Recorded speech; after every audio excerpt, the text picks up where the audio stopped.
Today is one Sunday before the season of Advent. This Sunday before the season of Advent is known as the Sunday in which we celebrate Jesus Christ, the universal King. Quas primas, which is Latin for in the first, was the encyclical by Pope Pius XI in the year 1925, in which he promulgated that this feast of Christ the universal King must be celebrated every year, one Sunday before the season of Advent and as the last Sunday in ordinary time.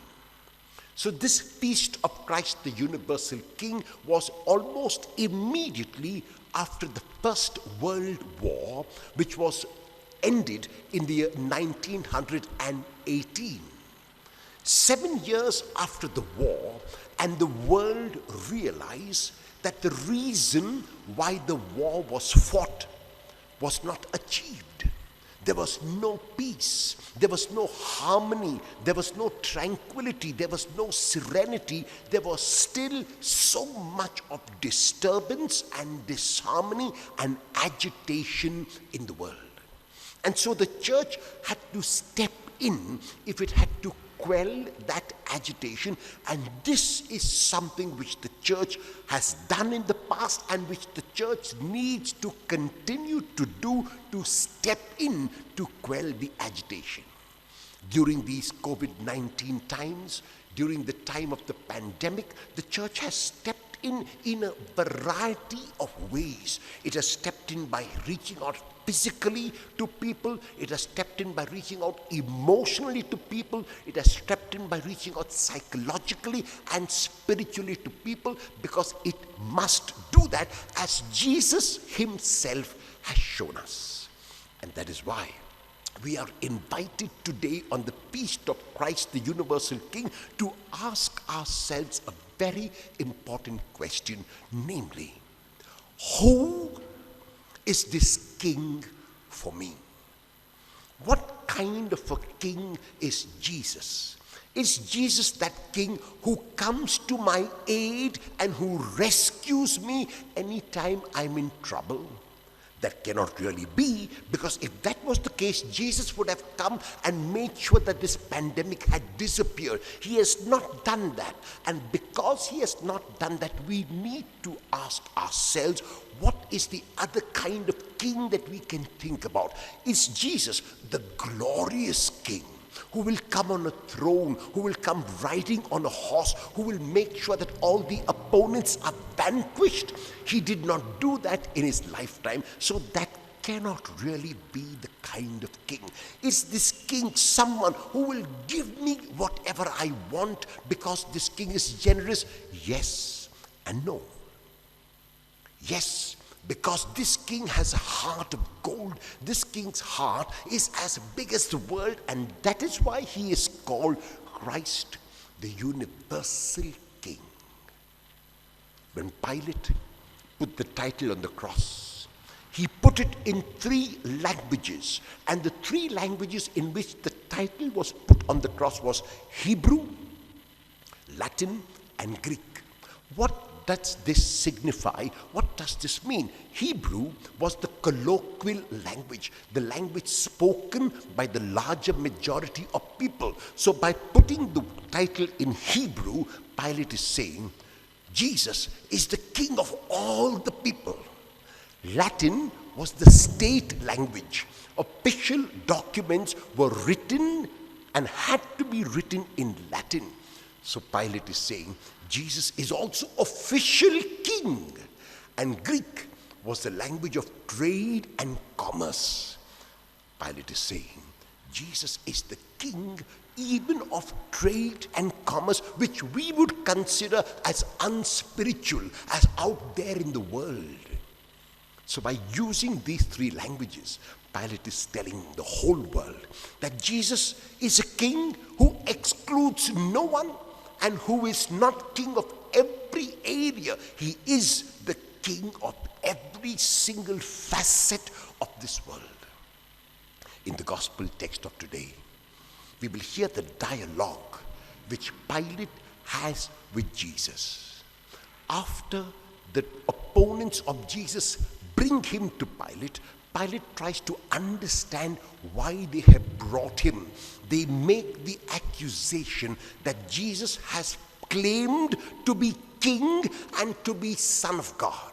And so Pilate has to find out, as the procurator, as the governor, he has to find out if these allegations are true. He wants to give Jesus a fair trial as far as is possible. And because he has heard the word king, and because he would be a little nervous, for him the king would try to usurp Caesar, who was his leader, he comes into the praetorium where Jesus is and asks him, "Are you the king of the Jews?" Now, before Jesus can answer, he has to know Pilate's intention.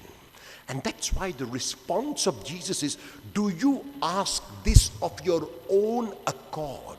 It's the question stemming from your heart. Because if it is stemming from your heart, then I can give you an answer that you might understand. If it is a theoretical question, then you might not understand my answer. And the response of Pilate makes it clear that the question is theoretical. The question is for information. The question is out of curiosity, not because Pilate wants to believe. Because of this, Jesus explains even then. He knows that if the question is asked out of curiosity, then it is very, very likely the person may not understand his answer, as Pilate does not understand his answer.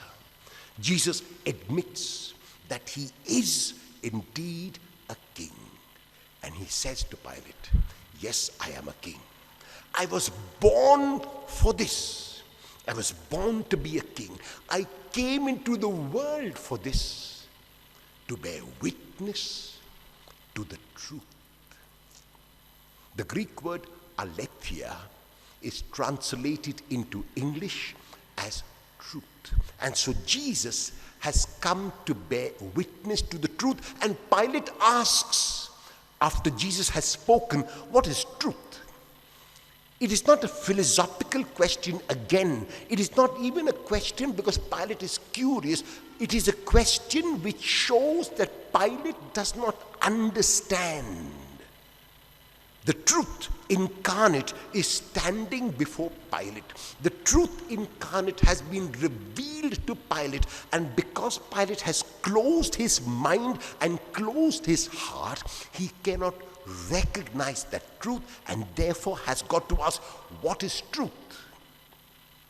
A more relevant question would have been, are you truth? Because truth is not merely a quality. Truth is not merely something which we must possess. The Lord himself is true, and therefore the Lord is truth. And so what does truth mean for us today? How would I define truth? Truth is to be true to myself. Truth is to introspect in myself whether I am an individual who will continue to be selfish, or whether I am an individual who will reach out of myself. Is my life lived only for myself and for my small nuclear family, or is it a life like Jesus which is lived at least sometimes, if not all the time, for others? Am I honest to myself? Am I honest to others? When people see me, when they encounter me, what do they say about me? What are the impressions that they have about me? This will define whether I am an individual of the truth or not. On this feast of Christ the Universal King, we read that Jesus, according to the letter to the Hebrews, is indeed the faithful witness. And here, once again, another definition of truth, namely, that the truth does not bow down before injustice. The truth does not bow down before pressure. The truth does not bow down when it has everything to lose. The truth continues to stand. The truth continues to stand as that beacon of hope, as that light of the world. And when that light shines, the light is able to dispel the darkness of untruth. As we celebrate the feast of Christ, the universal King, who is indeed the way, the truth, and the life, but a way and truth and the life who does not exclude anyone, who will welcome anyone of whatever denomination who wants to experience the truth. Even though Pilate was be regarded and labeled as a Gentile, as a Roman, as an unbeliever, Jesus gives him an opportunity to come to the truth. Just because I profess externally to be a disciple of Jesus, it does not necessarily mean that I am a person of the truth. My truth, who is Jesus, has to be lived out in my life like Jesus did in his. Then, really and truly, we can all celebrate the feast of the universal King, Christ, the Anointed One, who will remain the way, the truth, and the life, who will exclude no one who wants to come to him and experience the truth. During these days, when we are reflecting on the synod, let us ask God for this openness.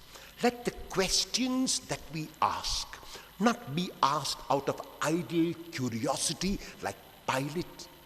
Let our questions be asked from faith. Let them be asked to faith, so that when the Lord reveals the answers to us, we will be able to listen to them not only with the ears of our head, but with the ears of our hearts, and assimilate those answers and live them out in our lives. A very happy feast of Christ, the universal King.